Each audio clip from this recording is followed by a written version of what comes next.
all the Tesla lovers, look, I love the company, I love the car, I love Elon Musk, but you can't emotionally get attached to things. So what am I doing? Okay, I'm putting some synthetic long positions on for April expiration, April 17th expiration to be exact, third Friday of April. I started selling $11 puts and buying $18 calls. That's called a synthetic. I don't want to buy the shares, but I am willing. I'm like exactly even on that position at the moment. I'm willing to own TSLL at $9 a share because my cost on the puts and calls is about $2. So on April 17th, if this is below 11, I will get a sign. But then because my credit level is at 2, my cost will be 9. At 9, Tesla would be 235, 240. Well, I talked about this thesis on the members live as well. However, if there is a dead cat bounce here, which I think there will be, this will be a profitable trade. And then I'll unlock it and then redo it again because I don't think Tesla is finished going down. I honestly think we may see 200. But it's so oversold, every measure possible. The rubber band is so stretched on Tesla that I think we may get a pop to 300, maybe 280 to 300, and then I'll be done. So that's the other thing. I have 30 lots. I have 30 of the short. I shorted 30 April 11 puts, and I have bought simultaneously, by the way. This is done simultaneously on the same ticket, as they say. As we're talking, what was MSTU? 662? We're at 682 now, so I don't know. I give up on that one. So this morning, right when we were down about 280 on NASDAQ, what did I do? Well, I'm going to add to this without a question. But so I went March 21st, 2 weeks out. I think that's when the rally is going to come, and we'll be rolling over by then. I usually do 5 lots because that's my automatic on Thinkorswim. I'm so scared of the market, and I don't want to like give him money, my hard-earned January money, which was 37%. I'm going like, you guys are not going to fool me on this one. Anyway, I waited and waited and waited and waited and waited and waited, and today I got in the shallow end of the pool on 4 issues. One is Upstart. That's the one, by the way, went from 92 to 50. So I sold the March 21 expiration puts, cash secured puts, $50 strike. I sold them at 296. They're 265. Who knows where they'll end up today, but I will definitely add to those. Because I just want to see a bottom so I can just add to those because time decay is going to wipe these puts out. And I'm willing to own Upstart, probably up to 1,000 shares at 50 minus the premium. So 50 minus the premium at the moment, we're at 47. The stock was 92 10 days ago. So I'm okay to own that thing at 47. If not, the options will expire worthless. So that's where we are on that one. The next one is TQQQ. Because some of you may know, that's the 2X Ultra Pro 2X ETF of Triple Q, QQQ. I sold 2 of the, so I don't mind owning TQQQ at 58, 57, 58. So this morning I sold 2 of those puts at 275 or 276.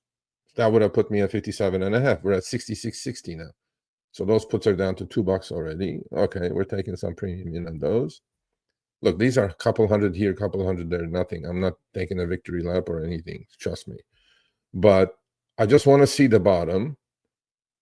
And now what I will do is I'll turn these into synthetics by buying some calls. I'll probably shy away on this first leg, first bounce to buy some calls because of super high implied volatility. Directional bets are going to be really difficult. That's why I'm selling premium. When the premium is this high, when the IV is high, you just sell premium, okay? The third one is Robinhood, the symbol. I wanted to own Robinhood at, let's say, 38, okay? When it was 41, I sold the puts. I took in 184, and they're 148 now, so that's turning profitable at the moment. And last but not least, Affirm Holdings, which is a BNPL, buy now, pay later company. Great earnings, great catalyst. Stock got up to 82.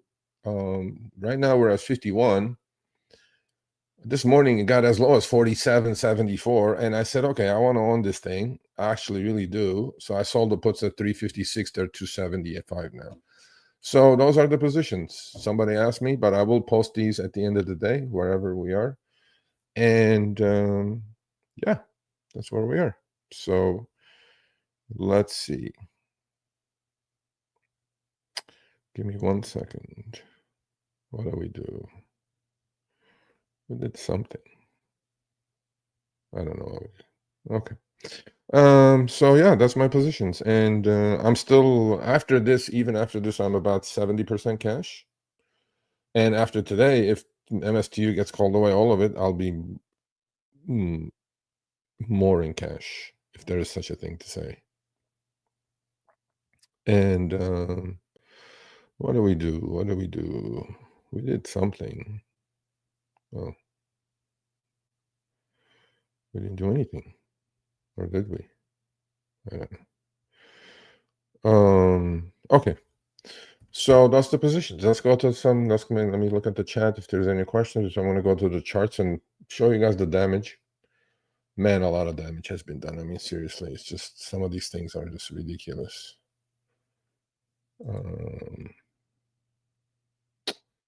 Okay. Alrighty.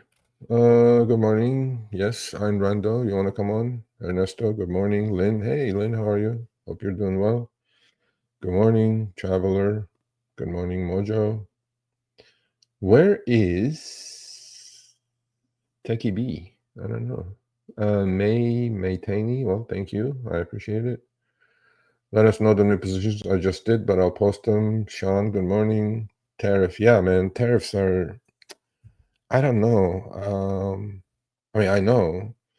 I talked about tariffs quite a bit. I mean, what do you think the purchaser of those goods from China or Europe are going to do, right? I mean, they're going to pass it on to you guys, to me as well.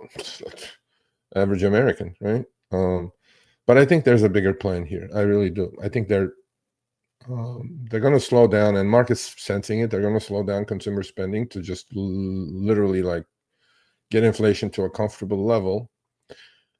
Because what's going to happen is that, on the supply side, we'll have tariffs, right? We'll have the supply shock. So prices are going up. If nobody buys it, then consumer doesn't buy those products, then they have to lower the prices.